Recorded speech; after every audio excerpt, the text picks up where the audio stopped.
kemudian ada juga kita pelajarin tentang skala data seperti itu. Nah, sebentar ya.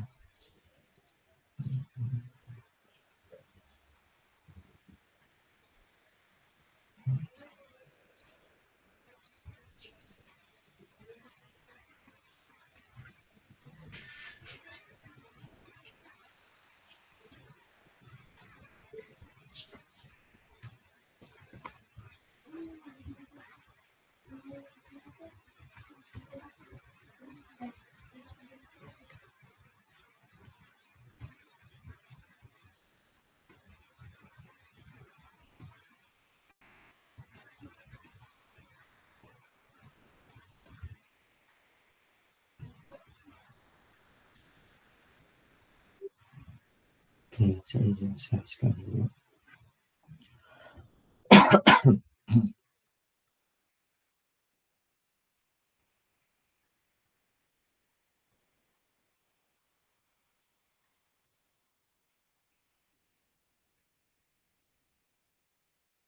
Oke. Oh iya, saya ngecek tugasnya ada yang belum masukin tugas ya. Saya tunggu sampai jam 12 siang ya setelah perkuliahan paling lambat ya. Apa namanya kalau belum dikirimkan berarti yang saya nilai itu hanya yang mengumpulkan ya. Oke.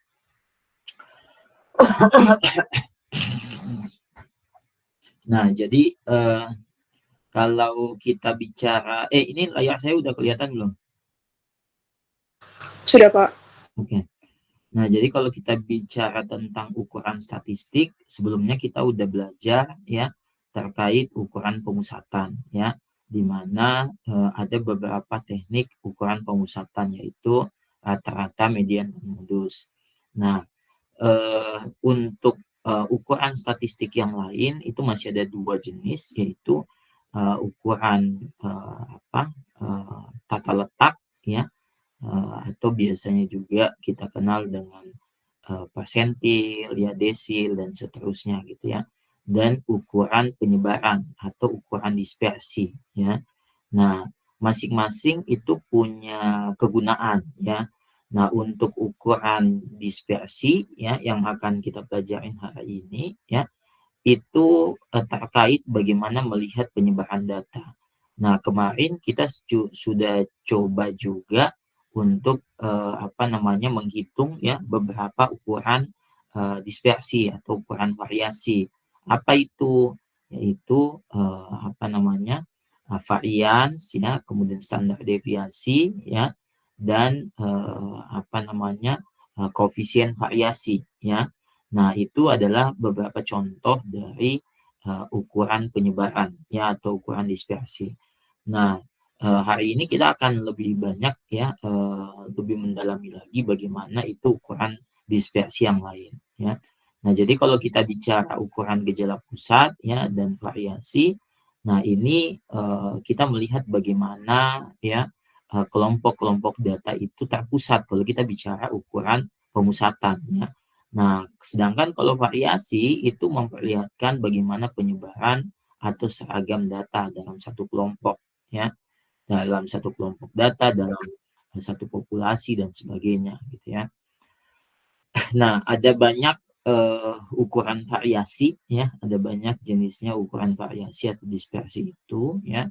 Nah, masing-masing metode itu punya punya kelebihan kekurangannya ya, punya kelebihan kekurangannya. Tapi biasanya itu lebih ke bahwa semakin panjang rentangnya ya, semakin panjang range-nya itu maka semakin banyak yang akan masuk dalam range tersebut gitu ya. Nah, beberapa ukuran variasi itu ya ada rentang ya, nanti kita lihat rumusnya ya. Kemudian rentang antar kuartil, simpangan kuartil ya. Nah, kemudian variansi ya, kemudian simpangan baku, bilangan baku ataupun juga koefisien variasi ya. Nah, masing-masing ukuran penyebaran ini sebenarnya ya tidak selalu semuanya dipakai gitu ya. Kadangkala misalnya contoh kayak variansi kadangkala agak sulit ketika kita mau menginterpretasi gitu ya. Makanya biasanya itu dipakai simpangan baku atau standar deviasi. Nah, standar deviasi di sini ini untuk menunjukkan bahwa seberapa jauh datanya itu dibandingkan sama rata-ratanya gitu ya. Nah, nanti kita coba lihat pakai perhitungan Excel juga ya. Nah, yang paling sederhana yaitu ukuran rentang ya. Jadi rentang itu hanya menunjukkan bahwa berapa maksimal dari data dikurangi dengan data minimumnya atau data terkecilnya ya. Nah, itu berarti itu menunjukkan bahwa seberapa jauh ya jarak ya atau jangkauan antara data terbesar sama data terkecil. Nah, biasanya ya ketika kita menunjukkan rentang ini salah satu contohnya ya untuk menunjukkan bahwa seberapa jauh misalkan ya kalau bahasa bahasa sosialnya kalau bahasa sosialnya itu jurang pemisah antara si kaya dan si miskin ya. Seberapa jauh jaraknya ya itu kadangkala bisa ditunjukkan dengan rentang ya. Nah, antara data-datanya itu pasti banyak tuh. Antara data terbesar dan data terkecilnya itu pasti banyak ya. Pasti banyak kemungkinan-kemungkinannya ya. Nah, semakin kecil rentangnya berarti semakin kecil juga penyebarannya ya. Nah, ini juga yang biasa dipakai untuk menunjukkan interval data ya. Jadi kalau kita mau menunjukkan atau mau memberi informasi ya ke apa namanya ke eh, misalnya ke yang ingin kita beritahukan informasinya bahwa rentang atau interval data saya itu antara sekian sampai sekian. Nah, penggunaan interval ini untuk mempermudah orang dan untuk biar orang tuh kegambar bahwa misalnya contoh yang misalnya usia di kelas A misalnya ya. Usia di kelas A itu tahun 2024 yang belajar statistik sosial misalkan ya. Rentang usianya berapa atau interval usianya berapa? Antara 21 sampai 24 misalkan. Nah, orang udah kebayang tuh sekitar ini. Berarti kalau misalkan usianya 25 itu nggak ada, misalkan seperti itu ya. Jadi dengan memberitahukan intervalnya ya minimum dan maksimumnya itu kita sudah memberikan informasi ke orang lain bahwa kondisi data saya seperti ini ya.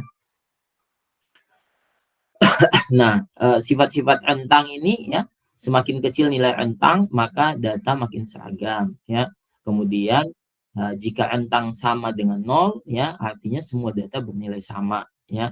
Nah, ini sudah jelas ya. Jadi minimum maksimumnya sama ya, pasti ya tidak ada variasinya gitu ya. Nah, kemudian rentang merupakan ukuran variasi yang paling lemah dibanding ukuran variasi yang lain ya, karena hanya menggunakan dua bilangan yaitu data terbesar dan data terkecil.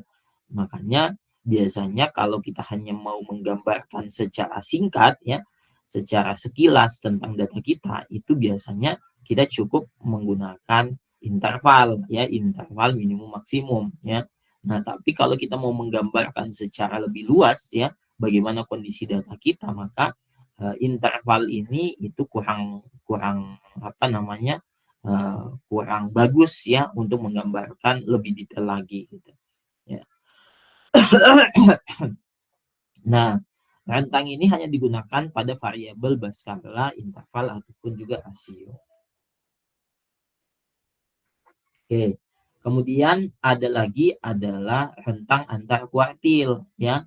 Nah, rentang antar kuartil ini biasanya ya ini menunjukkan bahwa selisih antara kuartil 3 dan kuartil 1. Nah, biasanya kita hitung dulu tuh kuartilnya ya. Nah, menghitung kuartil ya itu bisa pakai seperempat dari data untuk K1, kemudian 3/4 dari data itu untuk K3 ya. Nah, untuk K2 itu sama dengan mediannya gitu. Nah, Sedangkan untuk simpangan kuartil itu kita tinggal bagi dua ya datanya. Nah, ini tujuannya apa? Untuk menunjukkan rentang antar kuartil ya.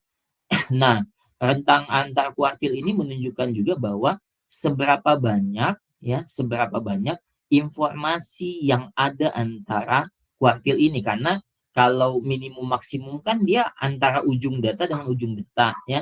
Tapi dengan mengetahui bahwa ternyata misalnya jarak antara kuartil 1 dan kuartil 3 misalkan nilainya sekian nih ya.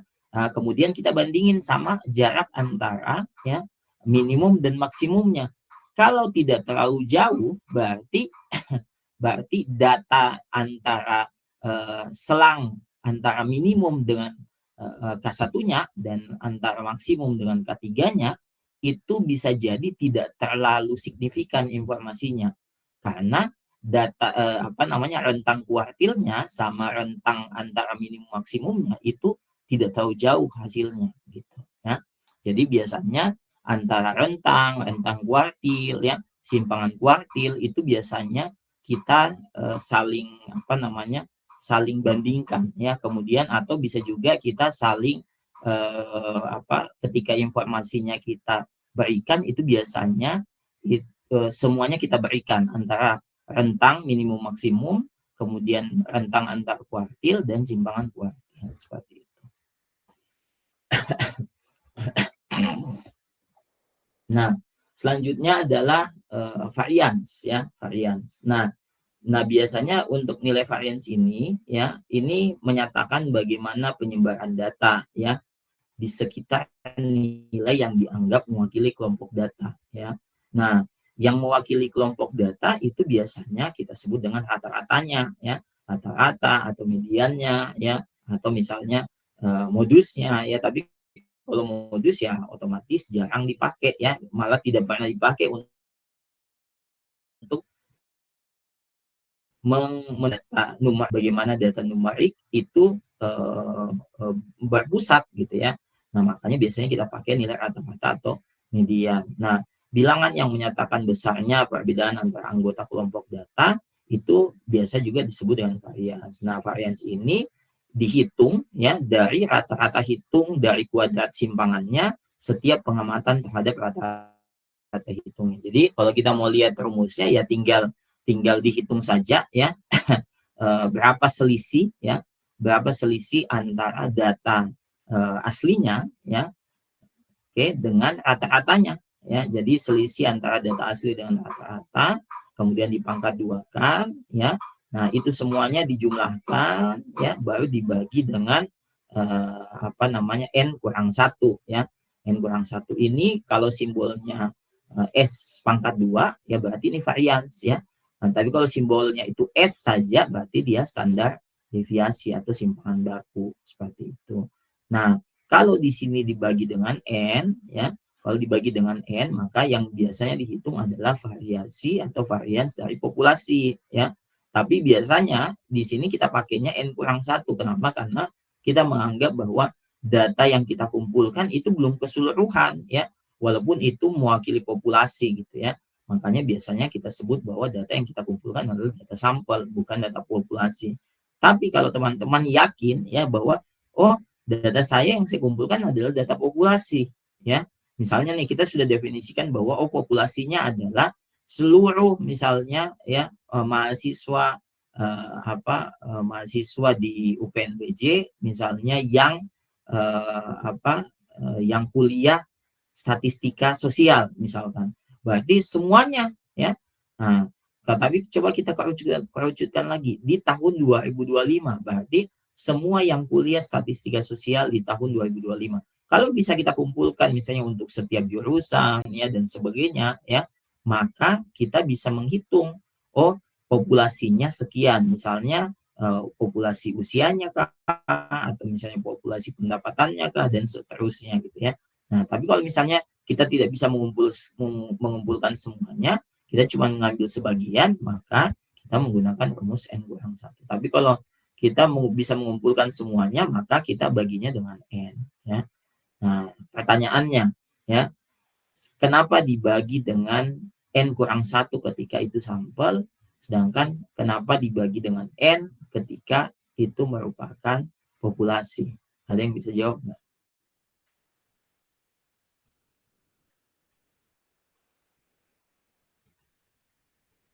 Halo? Ada yang bisa jawab nggak? Kenapa ketika sampel ya dia dibagi dengan N kurang 1, sedangkan kalau populasi dia dibagi dengan N. Ya, ini coba saya copy dulu.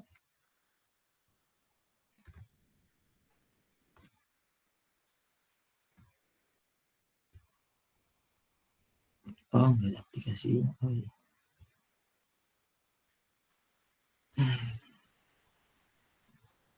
Oh, bisa.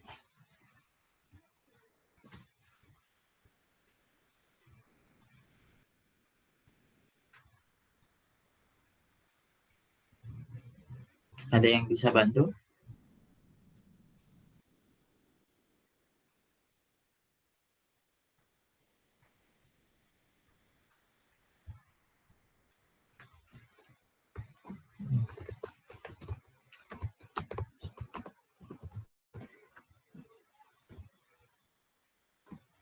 Halo?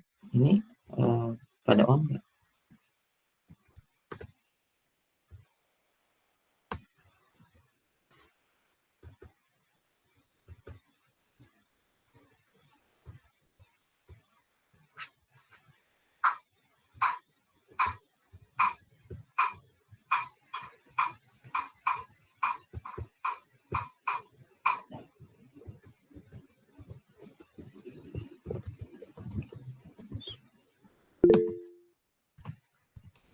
Silakan.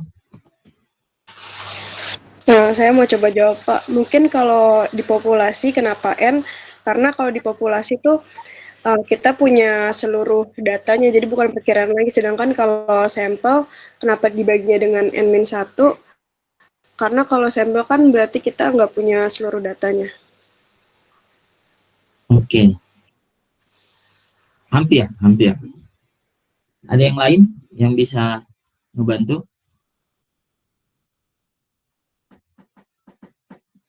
Udah hampir tepat ya. Udah hampir tepat, tapi kurang sedikit lagi. Ada yang lain? Oke.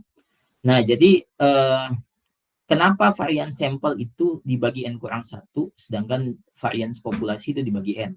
Kalau secara rumus ya, ketika dia sampel ya, ini tidak mengandung bias, itu yang pertama. Tapi kalau secara filosofi ya, secara filosofi ya, ketika ini varian sampel ya, yang namanya sampel ya, otomatis paling maksimal ya, paling maksimal data yang digunakan ya untuk sebagai pembagi ya, sebagai pembagi itu adalah N dikurang 1 ya. Jadi kalau namanya sampel, setidaknya saya mengurangi satu saja ya, tidak keseluruhan ya, minimal paling minimal saya simpan satu saja, maka itu sudah cukup menunjukkan bahwa oh itu adalah sampel.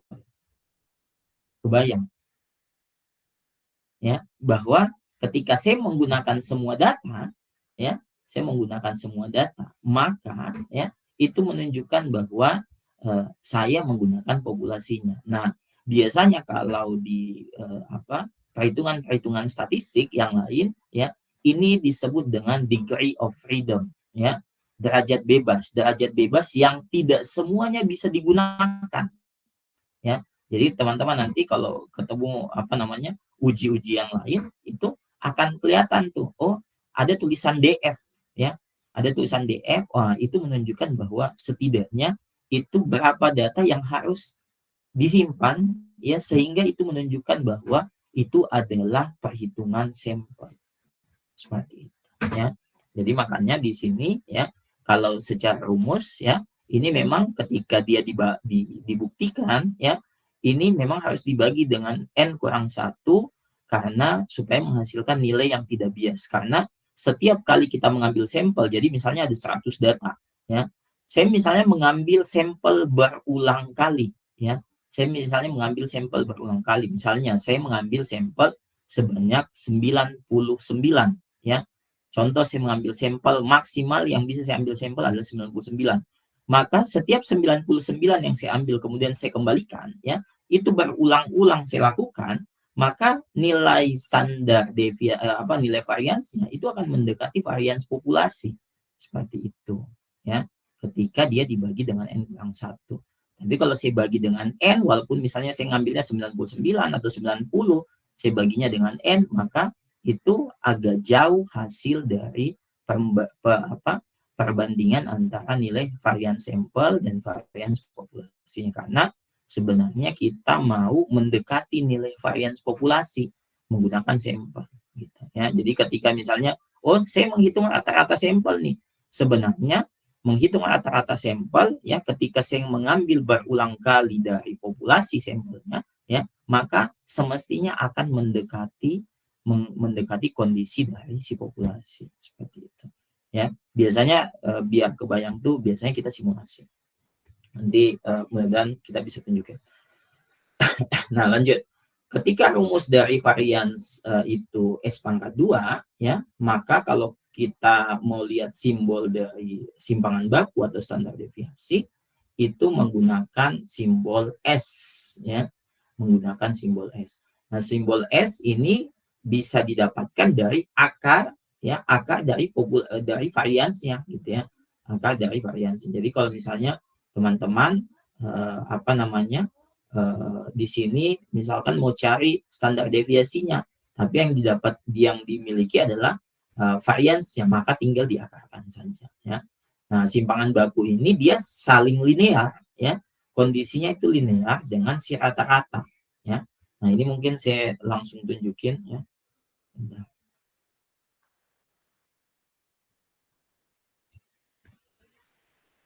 Oke, jadi misalkan saya punya data seperti ini.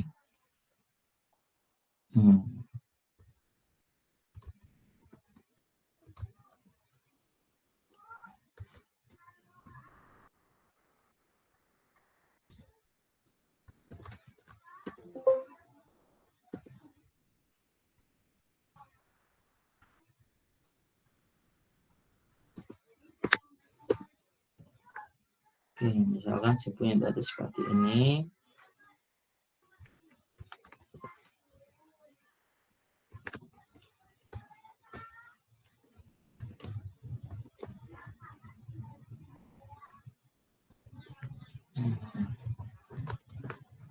Data cuan bentar.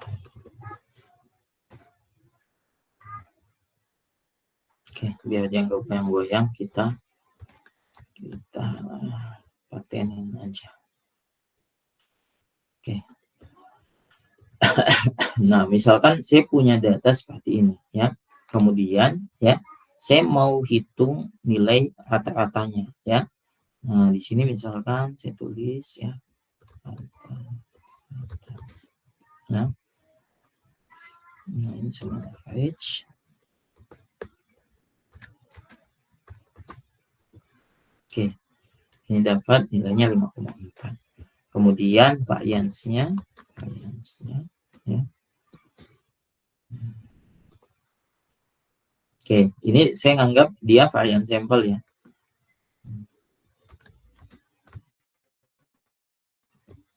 Oke, nilai variansnya 8,56 ya. Nah, kalau teman-teman perhatikan ya, di sini datanya ya, rata-rata nilai variansnya itu lebih besar ya, lebih besar ya dibanding nilai rata-ratanya ya. Nah, ini agak sulit untuk kita interpretasi ya. Nilai varians itu agak sulit kita interpretasi. Kenapa? Kita mau menunjukin nih ya, mau nunjukin bahwa nilai keragamannya itu sebesar 8,56 ya. Nah, terus bisa jadi misalkan ya, orang misalnya tidak paham ya, atau misalnya teman-teman mau jelasin ke dosennya ya, atau mungkin lagi diuji atau seperti apa ya, atau sama siapa gitu ya, nilai variasi 8,56 itu maknanya apa? Apakah keragamannya sebesar 8? Terus kalau keragaman 8 itu apakah lebih bagus atau lebih kecil, lebih lebih bagus atau misalnya lebih rendah ketika keragaman yang lain misalnya 9 atau misalnya keragaman yang lain misalnya 7 ya. Nah, di sini ketika ketika kita bandingin antara keragaman itu bisa jadi kita masih bisa jelasin gitu ya. Masih bisa jelasin bahwa oh, kalau misalnya keragaman 7 maka tingkat variasinya itu lebih rendah dibanding kalau keragaman 8 dengan skala data yang sama gitu. Tapi kalau misalnya tidak ada perbandingan ya, kita cuma diberikan 8,56. Oh, variasinya 8,56. Terus kenapa? Ya. Nah, ini agak sulit gitu ya. Kalau misalnya kita misalnya bahkan ketika kita diberitahu bahwa oh rata-ratanya 5,4. Nah, tapi dengan adanya standar deviasi ya.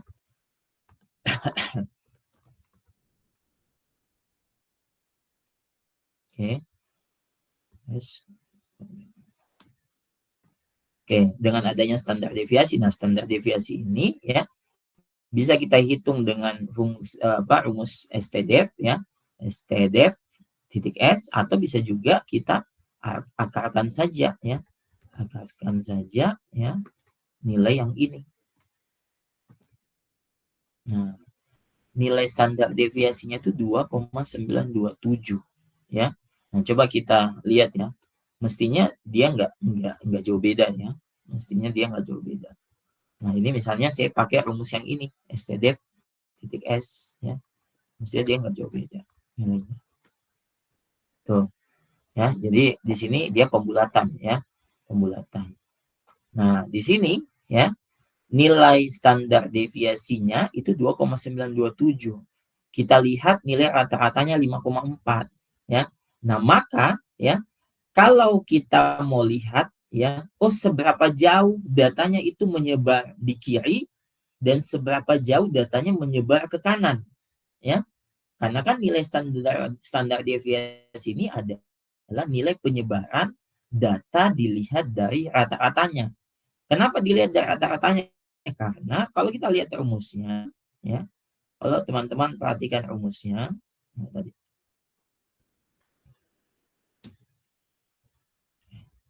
Nah, ini kan tinggal diakarkan kan. Kalau teman-teman lihat rumusnya, ini kan sebenarnya selisih data terhadap si rata-rata. Berarti ini menunjukkan seberapa jauh datanya ke kiri dan seberapa jauh datanya ke kanan. Ya, jadi walaupun misalnya nih teman-teman hanya dapat informasinya bahwa oh rata-ratanya itu 5,4 ya, standar defisiennya 2,927 berarti data terendahnya ya, data terendahnya itu di sekitar angka 5,4 ya.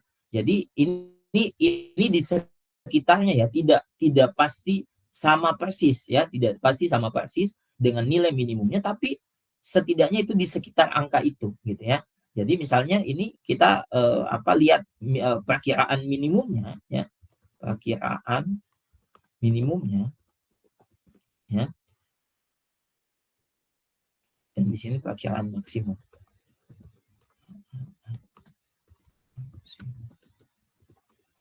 Oke. Nah, jadi dengan adanya rata-rata dan standar deviasi ya, kita bisa tahu oh ini ya kisaran penyebarannya ya, kisaran penyebarannya ada di angka 2, sekian ya, dan minimumnya ya, dan maksimumnya itu ada di angka 8, sekian ya. Nah, ini tidak selalu persis sama dengan nilai minimum maksimum, enggak ya. Tapi kita udah kebayang bahwa oh jangkauannya di sekitar ini. Berarti ketika misalkan kita mau ambil patokan data bahwa oh saya kalau misalnya nih misalnya mau ambil misalnya orang dengan usia dengan standar perkiraan minimum dari standar deviasi, maka saya bisa ambil nih misalnya contoh oh rata-rata usia di kantor tersebut adalah 32 ya, dengan standar deviasi misalnya 2,5 misalkan ya, maka supaya saya masih berada di rentang informasi yang banyak ya di kelompok itu, ya, masih di rentang kelompok itu, maka saya tinggal cari saja, oh 32 dikurang sekian, ya, maka ini saya masih masuk ke rentang usianya. Sedangkan ketika saya mau ngambil maksimumnya di kelompok itu, ya, masih di apa namanya di sebaran normalnya, maka 32 ditambah misalnya 2, sekian usianya, maka itu masih masuk di kelompok yang banyaknya. Tapi kalau saya ngambil minimum aslinya dan maksimum aslinya, itu bisa jadi ya itu terlalu jauh dari kelompok yang banyaknya, yang banyak itu. Bisa kebayang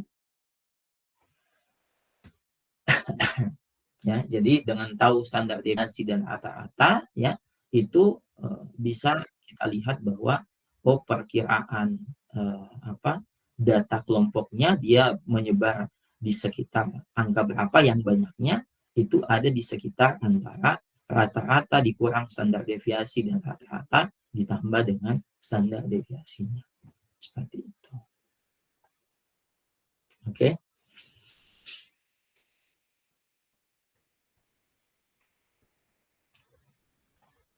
Oke, kita lanjut.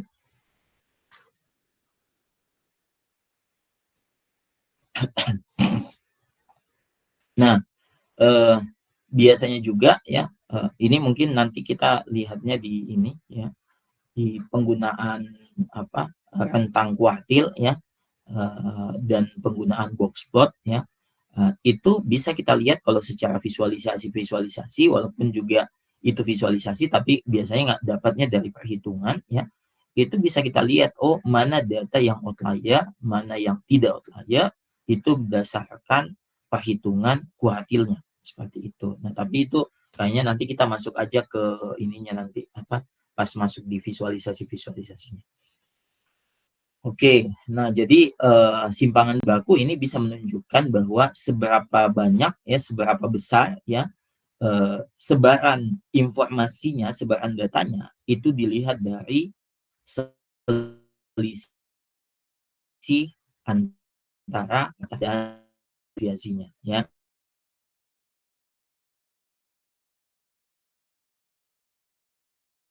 Kalau kemarin kita ketika datanya ini seragam ya, ketika datanya seragam, yakin saja bahwa pasti variasinya itu pasti nol ya.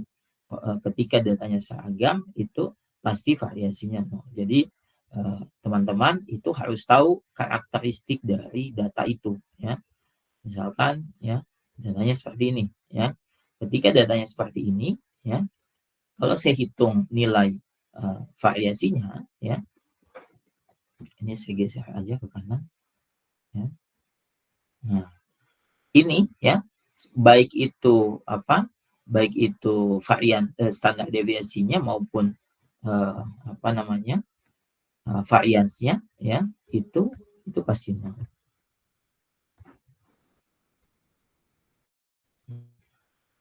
Ini jadi kalau datanya itu seragam ya berarti dia tidak punya variasi. Tapi ketika saya tambahkan di sini ya, saya misalnya ganti nilainya jadi 2 misalnya, jadi 2 misalkan ya.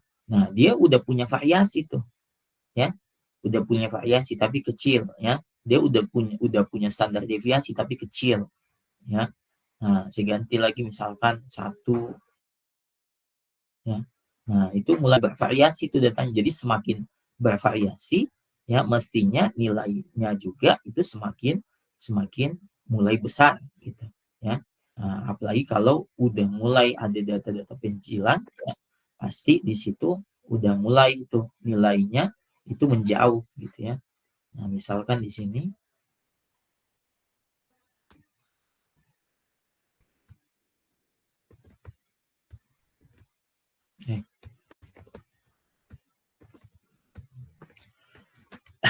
nah, misalkan di sini kita coba mainkan ya kayak kemarin ya.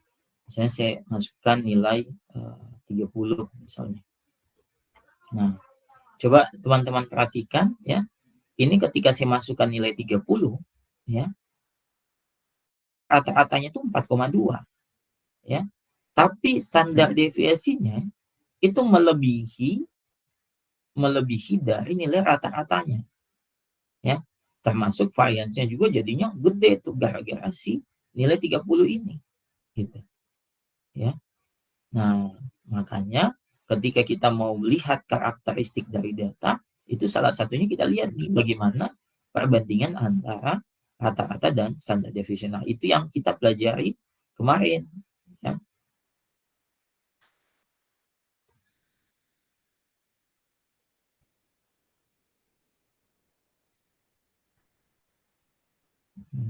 Nah, ini ya. Jadi sebuah bilangan yang digunakan untuk menunjukkan tingkat keseragaman data. Nah, jika dari sebuah sampel diperoleh rata-rata itu X bar, ya, dan simpangan bakunya itu S, ya ini cuma simbol, ya, simbol yang yang sudah diakui, ya. Nah, maka koefisien variasinya, ya, didefinisikan sebagai berikut, ya. Koefisien variasi itu sama dengan standar deviasi dibagi dengan rata-ratanya. Nah, sifat-sifatnya gimana? Ya, koefisien variasi tidak mempunyai satuan, ya, karenanya dapat digunakan sebagai alat pembanding keseragaman meskipun variabel diukur tidak sama, ya. Makin kecil koefisien variasi artinya makin seragam datanya atau kelompok data makin homogen, ya. Nah, ini saya lihat beberapa artikel, ya. Kalau nilainya itu masih rentang, ya, paling paling tinggi, ya, itu di bawah 0,7, ya, itu masih tergolong bagus, ya. Nah, jadi kalau nilainya itu masih di bawah 0,7 itu masih tergolong bagus. Tapi yang paling bagus itu dia di bawah 0,5, ya.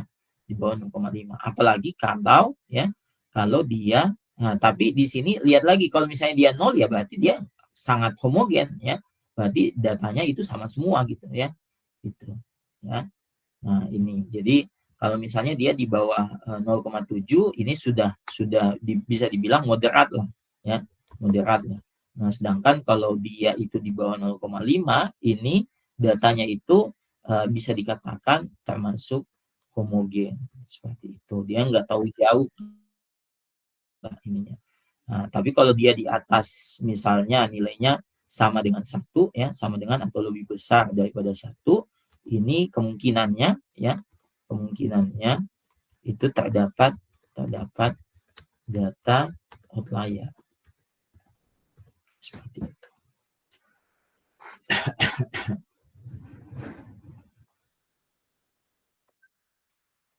Oke.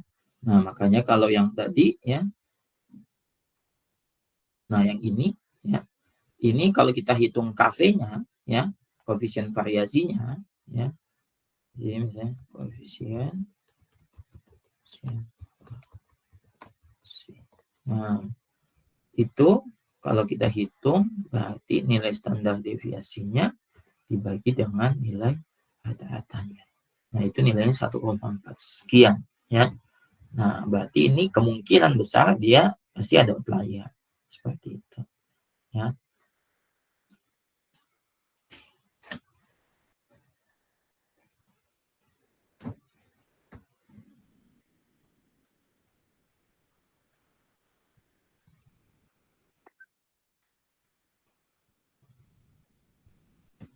Oke. Kita lanjut. Nah, ini mungkin saya nggak akan terlalu lama ya hari ini karena ini dua anak saya lagi satu di rumah sakit, satunya sakit juga ya, dua-duanya lagi sakit. Makanya ini nanti setelah mungkin sekitar 15 menit lagi itu kita sudahi saja, tapi nanti saya kasih tugas ya terkait dengan ukuran letak ya, ukuran letak. Ini saya udah siapin juga materinya ya. Nanti saya sampaikan dulu sebagian. Oke. Nah, selain itu ada juga definisi yang lain ya, yaitu ini nilainya adalah bilangan baku ya.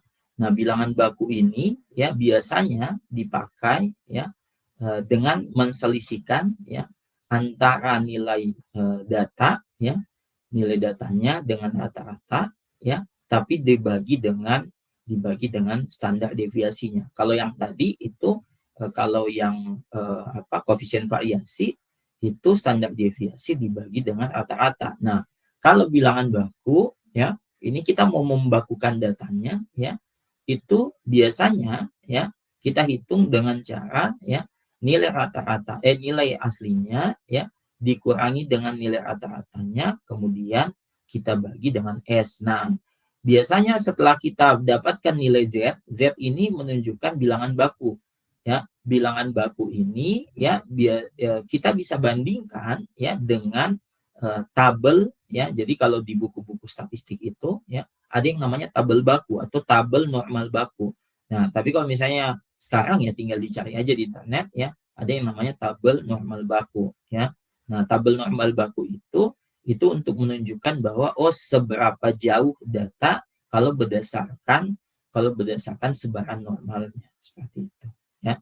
Tapi untuk di deskriptif sebenarnya ya untuk bilangan baku ini jarang langsung dipakai ya. Biasanya ini kita pakai ketika sudah masuk di pengujian hipotesis. Tapi karena ini baru pengantar deskriptifnya ya, nggak apa-apa saya sampaikan aja. Nah, itu.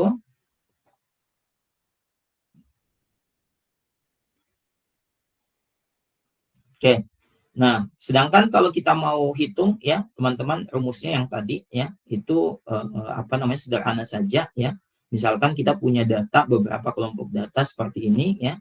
Kelompok 1, kelompok 2 dan kelompok 3 ya. Kemudian kita misalnya mau hitung nilai varians masing-masing ya. Nah, ini sama aja kayak tadi ya. Kita tinggal selisihkan ya kalau manualnya ya.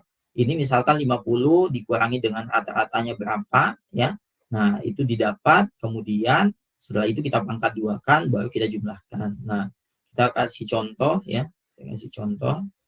Kalau teman-teman mau menghitungnya secara manual ya.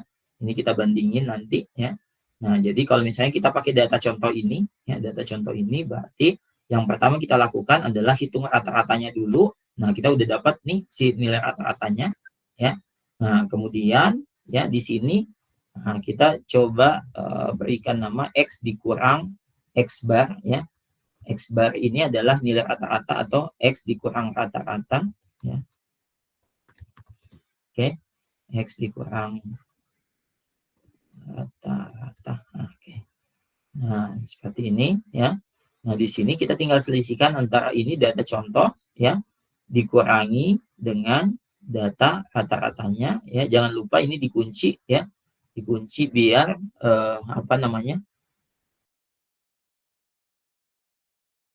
ya, ketika kita tarik ke bawah dia tidak tidak bergeser ya.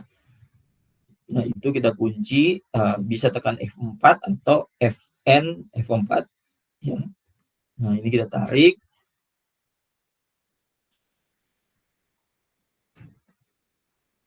Oke. Seperti itu. Kemudian kita bisa akarkan ya. Akarkan pangkat duakan ya. Misalnya di sini ya. Sebelahnya X rata pangkat 2. Oke. Ini pangkat 2. Oke. Nah, maka nilai variansnya ya. Varians ya. Ini sama dengan ya. Ini jumlah semua data dibagi dengan banyaknya data N dibagi dengan banyaknya data kurang 1 ya. Nah, berarti kita bisa sum ya. Ya. Dibagi dengan banyaknya data ya. Count.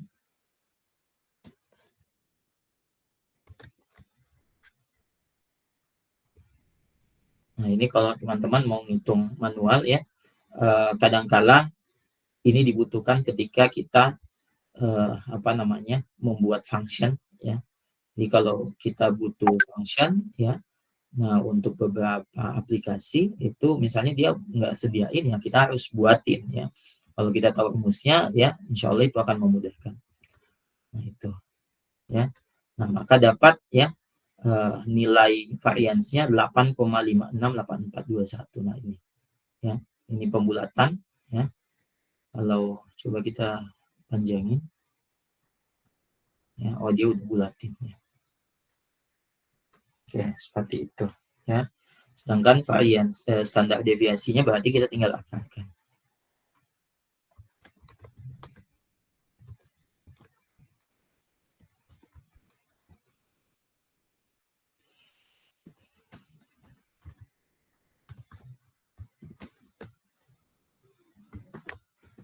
Nah, maka nilainya itu 2,927187. Nah, ini sama dengan yang ini ya. Nah, ini dia lebih panjang, banyak komanya di belakang. Seperti itu. Oke. Kira-kira ada pertanyaan?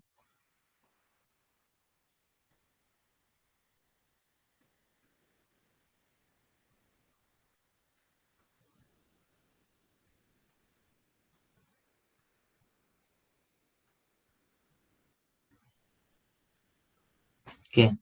Kalau nggak ada pertanyaan, saya lanjut ya. Nah, selanjutnya kita masuk ke ukuran gejala letak ya. Ini saya sampaikan sekilas saja ya, karena untuk menghitungnya juga nggak terlalu nggak terlalu ribet ya. Dan teman-teman juga bisa pakai Excel juga untuk menghitungnya ya. Nah, jadi kalau kita bicara ukuran gejala letak, ini adalah sebuah bilangan yang digunakan untuk mengidentifikasi posisi atau letak data ya. Nah, sebelumnya ya kita sudah bahas itu tentang median. Median berarti posisinya adalah nilai tengahnya ya, nilai tengah data ya. Nah, ketika data itu berpusat ya, posisi tengahnya itu ada di median atau di Q2 ya. Nah, itu. Nah, sedangkan untuk kuartil 1 dan kuartil 3 ya. Nah, itu berarti posisi data 25% itu berada di mana ya. Sedangkan posisi data itu misalnya 75% ya, itu berada di mana dan seterusnya. Nah, gunanya apa ya? Gunanya apa menghitung kuartil ya? Kuartil itu gunanya mirip seperti median ya. Kuartil itu gunanya itu mirip seperti median, yaitu mengambil informasi terkait dengan pemusatan datanya, ya. Tapi pemusatan datanya di sini ya bukan nilai tengahnya, tapi 25% dan 75%-nya. Nah, ini berguna ketika ya, ini salah satunya, salah satu kegunaannya adalah ketika kita mencurigai ada data yang outlier atau terlalu jauh dari kelompok data yang sebenarnya ya. Nah, dengan adanya kuartil kita bisa memperkirakan tuh, oh di sini di 25%-nya ini masih di sekitaran angka ini ya. Oh di 75%-nya di sekitaran angka ini. Nah, itu dengan mengetahui informasi itu kita bisa tahu tuh, oh rentangnya kalau kita bandingin sama yang tadi ya, rentang kuartilnya ya, itu apakah signifikan berbeda banget atau enggak gitu. Nah, dari situ juga bisa kita hitung ya. Jadi perhitungan box plot ya untuk melihat mana data outlier itu didasarkan dari semi kuartilnya seperti itu.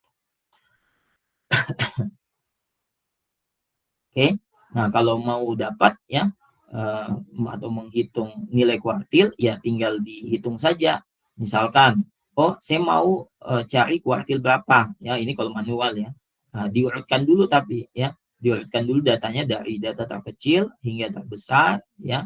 Kemudian ya, nah, di sini setelah kita urutkan ya, setelah kita urutkan misalkan kita mau cari nih, oh kuartil 1 ya, berarti I-nya kita tinggal ganti 1 ya. 1, N-nya berapa banyak data, ya, ditambah dengan 1/4. Seperti itu, ya. Nah, jadi nanti teman-teman itu kalau misalnya manual itu bisa gitu, tapi kalau misalnya pakai Excel, ya, nah itu bisa, ya.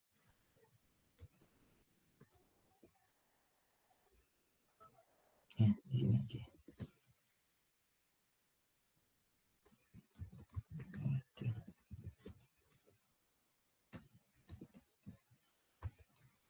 Nah, ini teman-teman ya bisa pakai yang ini saja nih, yang kuartil bentar. Ini kayaknya ada perbedaan. Oh, ini yang tahun 2007. Nah, ini bisa pakai salah satunya aja. Saya biasanya pakai yang in ya. Kalau nggak salah tuh ada apa namanya, ada perbedaan sedikit ya, tapi nggak tahu signifikan ya. Ini masalah di perhitungannya ada yang memasukkan nilai berapa gitu ya. Nah, ini teman-teman bisa lihat aja nanti gitu ya. Nah, di sini saya biasanya pakai yang ini ya. Jadi kalau kita masukkan datanya ya, ini oke. Kemudian misalnya saya hitung ya. Di sini kita bisa lihat ya, kalau misalnya 0 berarti minimum value first quartile itu 25 persentil, median value ya third quartile ya yang 3 ya. Jadi kalau saya 1 di sini ya, maka kuartil satunya itu masuk angka 3 ya. Kalau misalnya saya ganti jadi 3 ya. Ya, ini. Nah, berarti kuartil 3-nya itu ada di 7,25 seperti itu dan seterusnya. Oke. Kira-kira ada pertanyaan?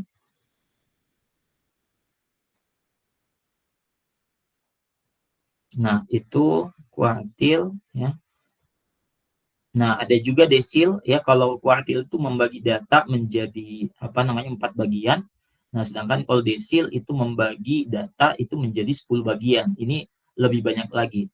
Nah, penggunaan desil ini sebenarnya tidak terlalu banyak ya untuk data-data yang sedikit ya. Jadi kalau datanya itu sedikit ini nggak terlalu diperhatikan ya untuk desil.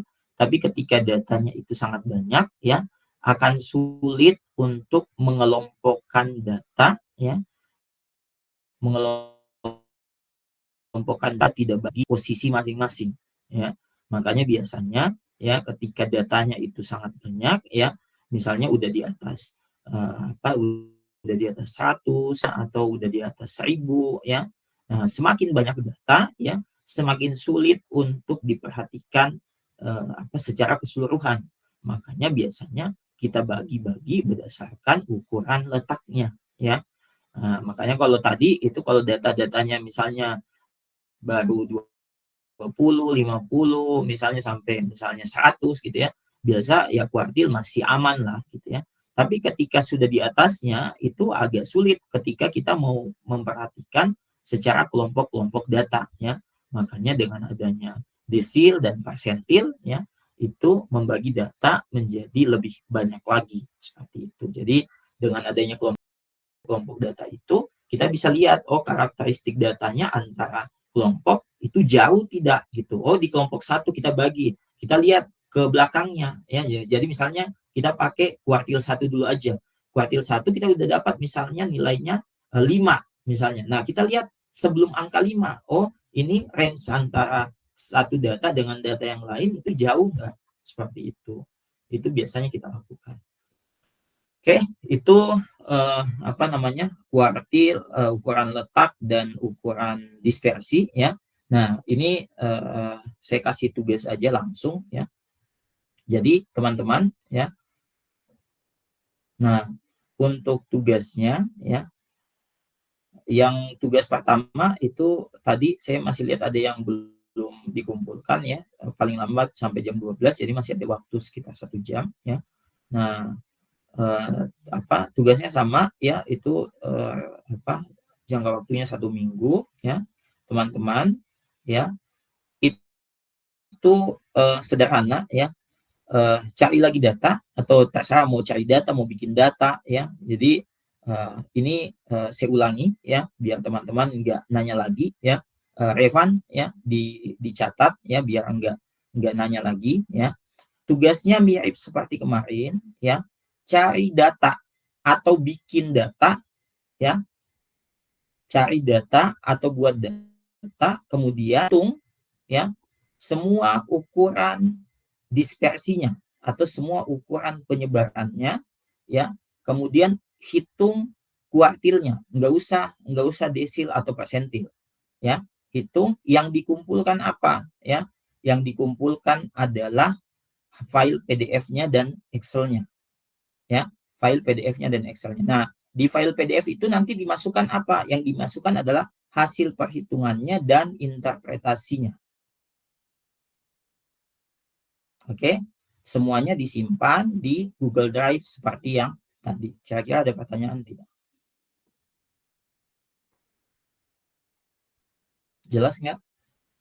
Jadi yang teman-teman sudah lakukan kemarin itu sebenarnya mirip seperti itu. Buat data. Jadi saya nggak masalah teman-teman mau buat data, yang penting teman-teman paham gitu ya. Teman-teman paham bahwa oh ini datanya seperti ini, oh gimana cara hitungnya. Teman-teman silakan mau pakai Excel, mau pakai manual, mau masukkan rumus, tapi hasilnya teman-teman interpretasi. Paham?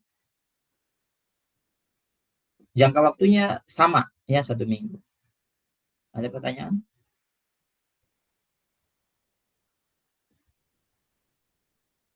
Yang dikumpulkan apa ya?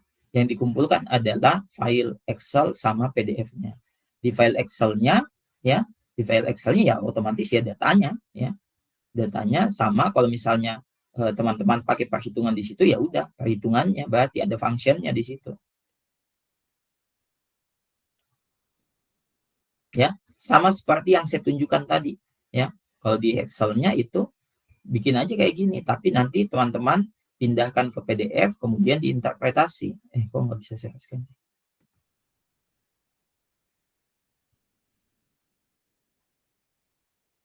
Sama seperti yang saya buat di sini, bikin kayak gini aja nih, rata-rata variance.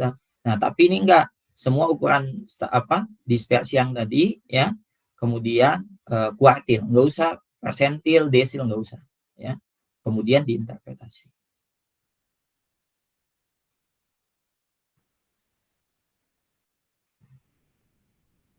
Oke, ada pertanyaan? Silakan tanya ya. Kalau misalkan teman-teman WA saya dengan pertanyaan yang sama yang saya sudah jelaskan ya, itu berarti teman-teman itu tidak memperhatikan ya. Tapi kalau teman-teman nanya sesuatu yang saya belum jelaskan, berarti saya belum sampaikan itu ya.